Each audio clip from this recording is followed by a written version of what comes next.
I never meant for things to spiral like this. From the first moment, it was about helping Jake, my sister's fiancé. He was bright, polite, and clearly needed a break. But the job market was brutal, especially in our line of government work. So I pulled a few strings.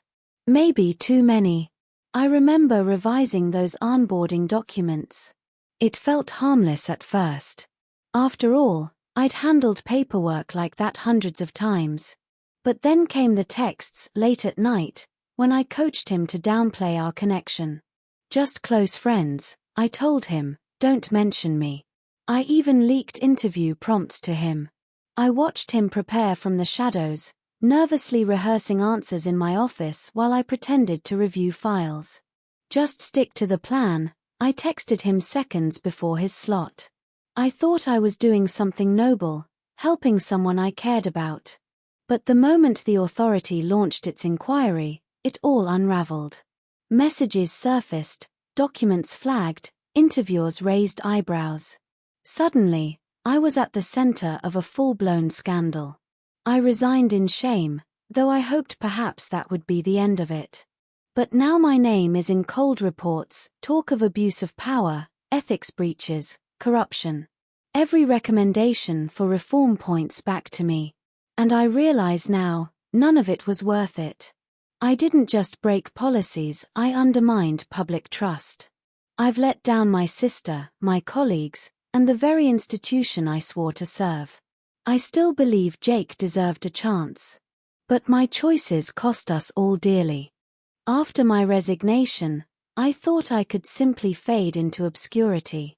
I rented a small flat in an old Victorian building on the outskirts of the city, far from the cameras and reporters. I wanted silence. I wanted to forget. But silence never came.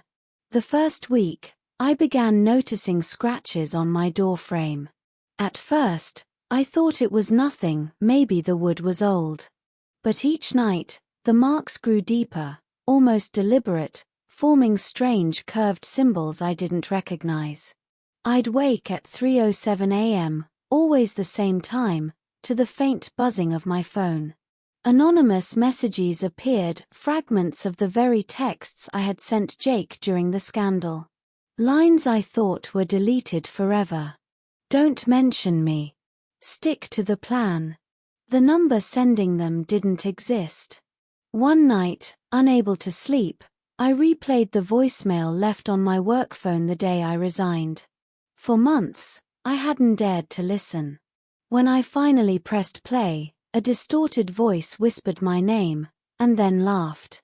It wasn't Jake. It wasn't anyone I knew. I started digging. The symbols on my door weren't random. They matched diagrams from an old case file buried in my department's archives, classified material linked to unexplained disappearances of government officials decades ago. We'd joked about it once, calling it the phantom file, nothing but paranoia. But the more I read, the more I realized the same pattern always appeared: scandals, cover-ups, a whistleblower disgraced, followed by inexplicable vanishings. I should have stopped. Instead, I followed the trail. 2 nights ago, I woke to find water dripping from the ceiling, though no pipes ran above my flat. When I touched it, my fingers came away not wet but cold with ash. I turned, and in the reflection of my window, I saw someone standing behind me. Tall, faceless, motionless. When I spun around, the room was empty. I am no longer certain this scandal was simply about nepotism or corruption. I think I was chosen. Or marked. The scandal mar. The scandal may have been nothing more than the excuse, the doorway. And now, I hear it every night, whispering from the walls, "We're not finished with you, Abigail." I should have left the city. I should have destroyed every file, every note. But curiosity is a parasite. It whispers, just one more piece. Just one more truth. I couldn't stop myself. In the archives, buried under layers of restricted access, I found the unredacted version of the Phantom file. It described not just disappearances, but rituals. Symbols carved into walls. Officials lured into positions of power, only to be offered. The language was clinical, but the undertone was unmistakable: sacrifice. And then I saw a name. Not Jake's. Not mine. The name of Mayor Ethan Adams. According to the file, every 20 years, the cycle repeats: a scandal, a resignation, a sacrifice. Always someone close to the administration. Always someone disgraced. I wasn't the first. I won't be the last. That night, my flat grew unbearably cold. The lights flickered, and in the reflection of the darkened window, I saw them again, figures, faceless, gathered behind me. But this time, they moved. One raised its hand and pointed, not at me, but at the file spread open on my desk. The page had changed. Words rearranged themselves before my eyes, letters crawling like insects across the paper. The message was simple. Choose who falls. Since then, I hear voices in every silence. In the hum of the refrigerator, in the static of the radio. They whisper choices, names. Sometimes Jake's. Sometimes Charlotte Hayes, the journalist. And sometimes Ethan. I don't sleep anymore. When I close my eyes, I see the old courthouse, the place described in the file where the first ritual was said to happen in 1885. I dream of its broken stained glass windows, the floor slick with water that isn't water, and a circle of people chanting in a language I don't understand. I think the scandal, my so-called corruption, was never about me at all. I was only the vessel, the invitation. And now I must decide. If I don't choose, they will. The file wasn't complete. Pages had been torn out, some deliberately blackened as though fire had licked them clean. But patterns remained. Patterns always remain. They called themselves the Circle of Glass. That name kept appearing between redacted lines, like a ghost slipping through locked doors. The documents claimed they were not a political group, not even religious in the traditional sense. They were described as keepers of continuity. Their purpose, to ensure the exchange every 2 decades, binding power to secrecy, secrecy to sacrifice. I thought it was myth until I found the photographs. They were old, sepia-toned, dated 1885, 1905, 1925. Always the same location, the courthouse. And always the same arrangement, 12 figures in robes, faces hidden behind masks of polished glass, each one reflecting the camera's flash so no identity could ever be revealed. In the center, a 13th figure, kneeling. None of those people were ever seen again. Their names vanished from records, their homes abandoned, their histories erased. Last night, I had a dream, or maybe not a dream. I was standing in the courthouse, though I haven't been there. The windows glowed faintly with moonlight, fractured into shards by the broken stained glass. The floor was wet again, though this time I recognized the smell: iron, copper, blood. A voice whispered, not from around me, but inside my chest. You are next in the line. Unless you give us another. When I woke, the photographs I had hidden in my desk drawer were spread neatly across my bed, aligned in perfect symmetry. I live alone. And now, I've found something even more disturbing. An old ledger buried in the archive lists the names of every mayor, every governor connected to the Circle's cycle. Ethan Adams's name is there, but so is mine. Written in the margin. In a hand I don't recognize. I wasn't chosen by accident. They've been watching me longer than I ever realized. I thought I could escape by starting over. After weeks of silence, I accepted a quiet position at a small policy think tank far from City Hall, far from the chaos. New walls, new desk, new faces. For a while, it almost felt normal. Until she arrived. Her name was Clara Whitmore, freshly transferred from another department.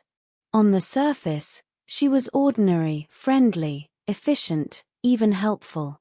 But one morning, when she reached across my desk, I saw it, a ring, silver, carved with an unfamiliar sigil. At first glance, it looked geometric, abstract. But I knew it instantly. The circle of glass.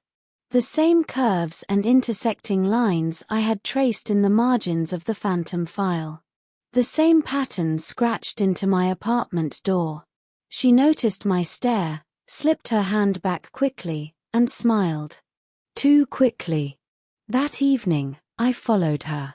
At first, it was simple curiosity. She left work later than the others, walking without hurry, as though expecting someone or something to follow. She moved through back streets, past the crowded parts of town, into neighborhoods where the lamps flicker and shadows linger longer than they should. I nearly lost her near the river. But then I saw it, an old iron gate hidden behind ivy, leading down a crumbling stairwell beneath the courthouse ruins. She vanished inside. I waited. Minutes. Hours. The air grew colder, my breath clouding as if it were winter. And then I heard it, low voices rising from beneath the ground, echoing through stone. Not words I recognized, but a cadence, a rhythm. Chanting. I pressed my ear to the iron gate. The sound swelled. And then light. Flickering, like reflections on water, though no water ran there. I forced myself to look through a crack in the gate. There they were. The circle of glass. 12 robed figures, masks polished to mirror perfection, standing around a stone altar. And Clara, my new colleague, was among them. In the center, the altar was carved with the same sigil as her ring. Only now. It pulsed faintly, as if alive. They were preparing something. Waiting. And though I couldn't see who or what stood at the altar's heart, I felt it. A weight pressing against my chest, a hunger, pulling at me like gravity itself. I should have run. But I stayed. Watching. Because now I know, the next offering is near. And if I don't act first, it will be me. I couldn't rely on my eyes alone. Not anymore. If the circle of glass moved in shadows, then I would drag them into light one frame at a time.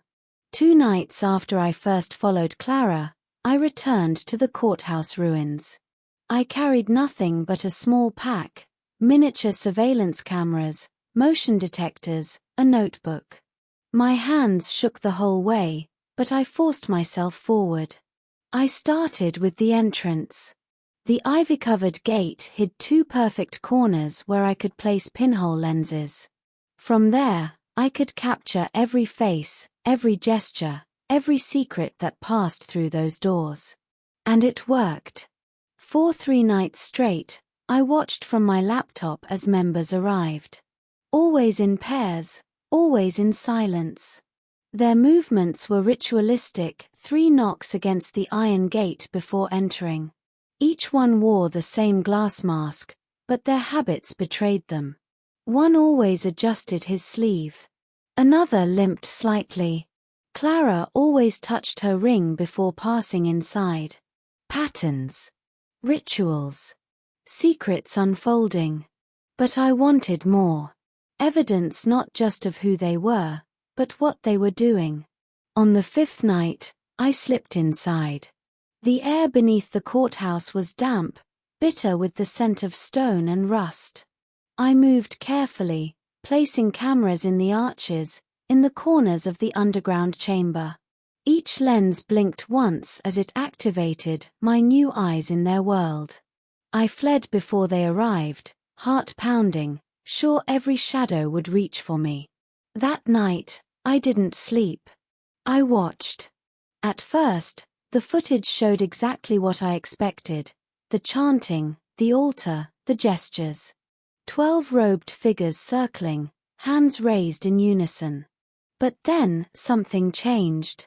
The cameras began to distort. The feed glitched, lines of static racing across the screen. And then, shapes appeared. Not the masked figures I expected them. But others. Figures that weren't there when I installed the cameras. They were taller, too tall for human bones. Their limbs bent in ways I couldn't comprehend. Their faces were not faces at all but endless reflections, like glass turned inward, swallowing everything around it. Worse still, the cult members saw them. They bowed, raised their hands higher, their voices trembling in reverence. The altar began to glow faintly, and in that glow, I saw something I can't unsee. One of the glass figures turned.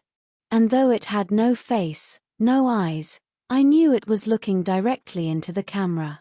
The feed froze. My laptop shut itself off. When I reopened it, every recording was gone. Except one. A single still frame remained. It showed me, sitting alone in my flat, watching them. But the timestamp was wrong. It was dated 3 nights from now. The morning after the incident with the cameras, I forced myself into routine. Coffee. Work. Paperwork. Anything to pretend my laptop hadn't shown me something impossible. That's when the email arrived. Sinclair. Field documentation required. 2 p.m. Northwood Reserve. Nothing unusual. My new job often sent us to dull sites, abandoned land, environmental surveys, infrastructure notes. A mindless assignment, exactly what I thought I wanted. And yet, the wording nagged at me. Too formal. Too direct. Usually requests came with attachments, briefings. This one, just coordinates. My supervisor, Mr. Graham, waved me into his office before I could question it. He smiled in that tired bureaucratic way, sliding a folder across the desk. Routine survey, he said. Take notes, snap some pictures, back before dusk.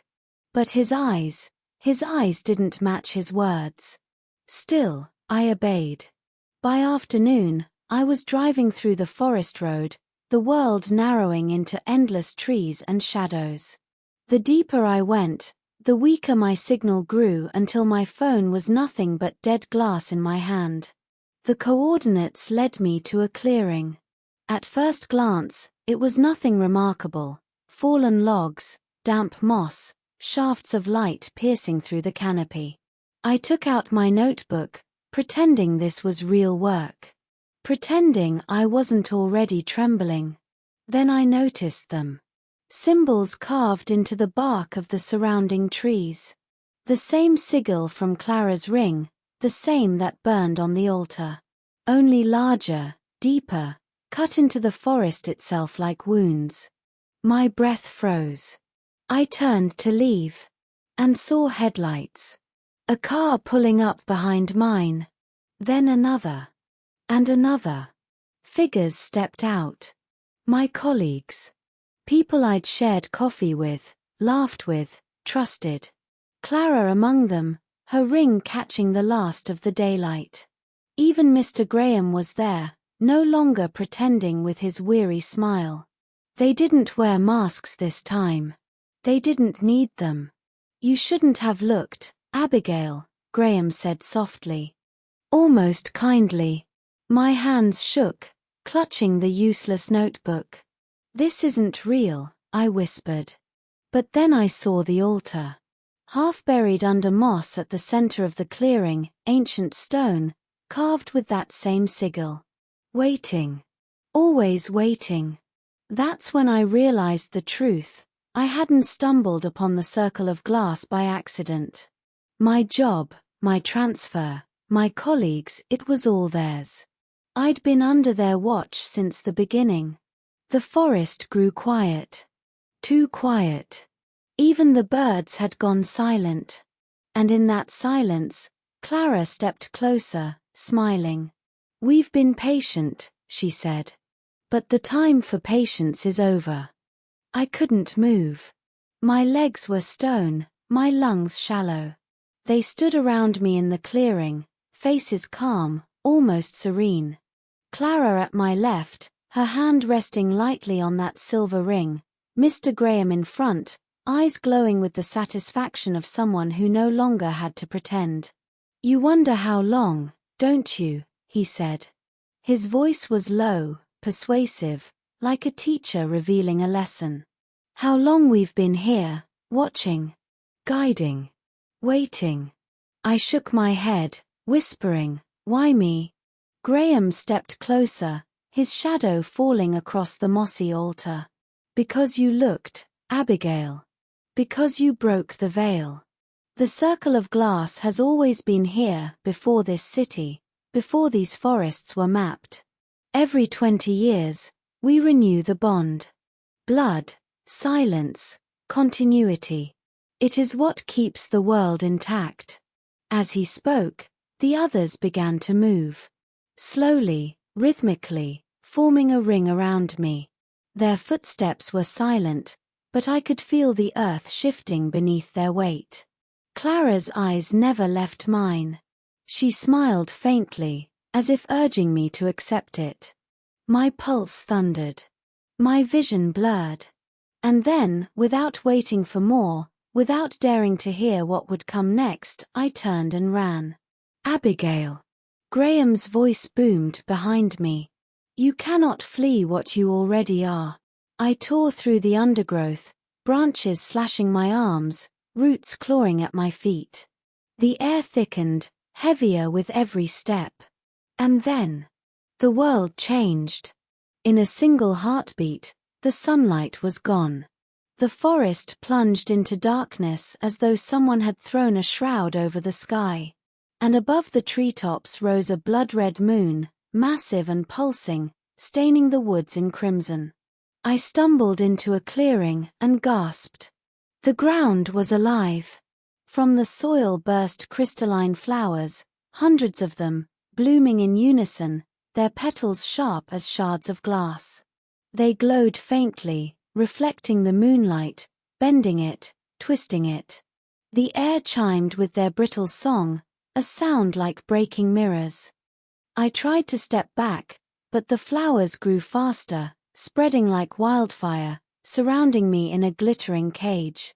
Some cut my skin as they opened, leaving thin lines of blood that sparkled under the crimson sky.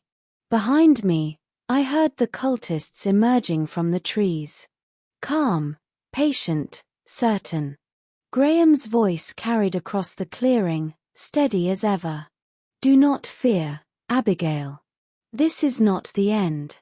This is the beginning. The world must fracture so it can be made whole again." I screamed. Not in defiance, just in terror. And the flowers kept blooming.